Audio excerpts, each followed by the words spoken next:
Now, next tonight, imagine taking a vow of silence for 365 days to raise awareness about something you really believe in, and then ending that vow live on Australia's most popular morning TV show, just like this. What a pleasure to have you here, James. Can we have a drum roll? What your first words are going to be? Oh, okay. Okay, all right. James, I can assume that this was a kind of Vipassana. Why did you do this? Thank you for asking. Oh, lovely to have you back. How does it feel? Great to be able to talk. Ooh, sounds different. Yeah? Wow, now that was James Aspey on Sunrise in Australia, a man who took a vow of silence to raise awareness about animal rights, and I'm delighted to say that he joins us now. Thank you so much for coming in.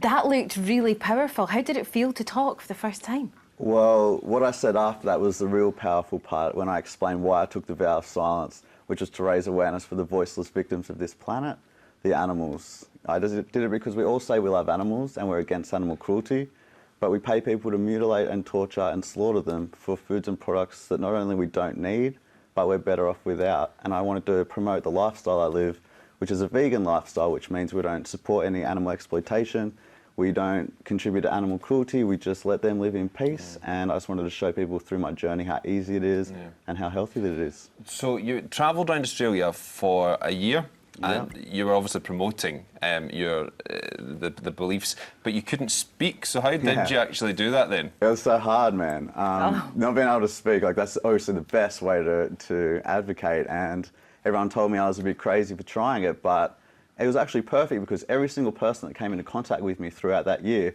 wanted to know why I was voiceless, and I had literature and I could write it down, body language, you know, with just my mouth, and it was great, man. And then being able to speak for the first time on TV and get that message out to millions of people, that was just an amazing moment, so it was all worth it in the end. Well done. I can't imagine how you started to do that, but what was the biggest challenge?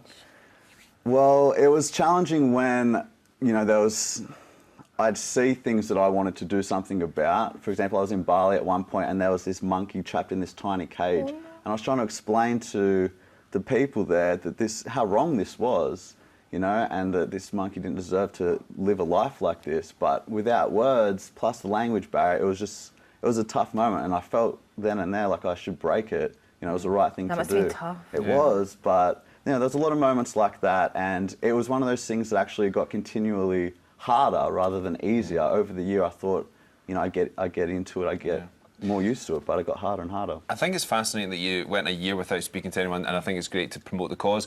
Did you not have a mobile phone or anything? Could no one phone you? Were you tempted to sing in the shower or at any point speak in private? I was tempted every day. I never spoke deliberately. Every time I'd listen to music, I'd want to just rap along kind of thing. And I did accidentally slip up about 5 or 6 times, mostly at the start when I was still getting used to being voiceless. You know, it took a while. Every single day you're so used to responding to people, and that was something that I found challenging, but I got used to it to the point where when I was able to start talking again, I didn't really want to. And I kind of just forgot that I could speak again. So tell us, what are you doing in Scotland? Why are you here just now? I'm here to promote veganism. I'm doing a bunch of speeches here, and I'm doing some slaughterhouse vigils, which is where we stay out front of the slaughterhouse, we stop the trucks, we take footage of the animals in their last moments just to get it on social media and to show people that it's not just, you know, a piece of bacon wrapped in a neatly wrapped package. It's actually from a living, breathing animal that did not want to die, and we just want to make that connection for people. James, powerful work. Thank you for joining us.